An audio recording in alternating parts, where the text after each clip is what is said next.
Let's talk more about privacy in our digital age and the actual role of the media in monitoring the governments with former MI5 agent Annie Mashons, who's joining us live from Hamburg, where the Chaos Communications Congress, the annual hackers meeting, is taking place. From your hotel room, I think, there. Very good evening to you. Nice to see you tonight, Annie.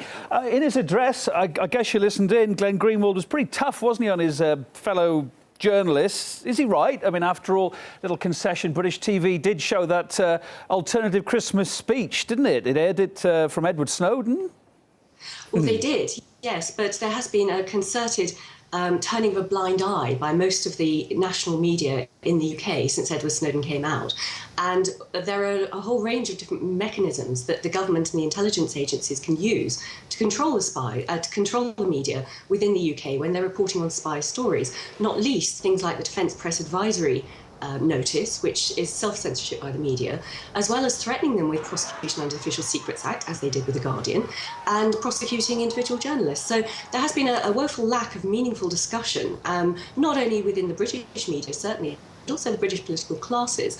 And it's interesting that, as you say, I'm in Hamburg. I'm going to be talking at the CCC tomorrow night about these sort of issues too. And it's great to see the biggest Chaos Computer Club gathering yet of people from across the world, and particularly Europe, who are very, very angry about this. They cannot guarantee that their governments can protect their privacy anymore, so they want to take it into their own hands, and quite right.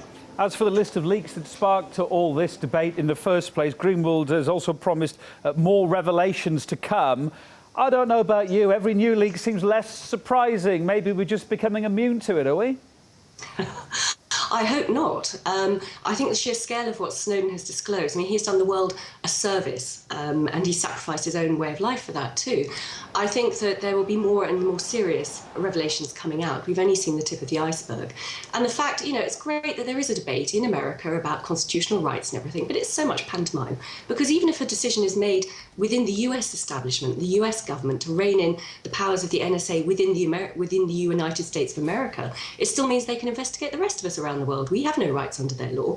And then, of course, their partners like the British GCHQ or European intelligence agencies can still spy on the US citizens and give that information to the NSA. So what we're looking at is a panopticon, a sort of dystopic Orwellian surveillance system which has gone global. And this is why protecting our own rights, protecting our own privacy and taking that control into our own hands is so key. I mean, Snowden says he's satisfied with the job of what he's done now. Do you really think he's going to come out with anything more?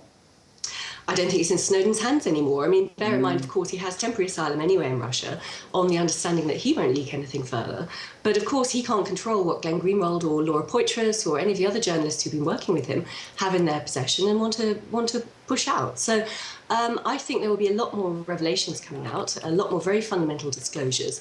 And as I said, we've just seen the tip of the iceberg. I think it's going to get horrendous what we learn over the coming year about how our basic privacies, our basic freedom, our basic free media to think freely and to speak freely has been eroded by this global spy panopticon. Former MI5 agent Annie Mashons, I could talk to you about this for an hour and a half and more, but I'm afraid we're out of time for now. Thank you very much for being with us. Thank you.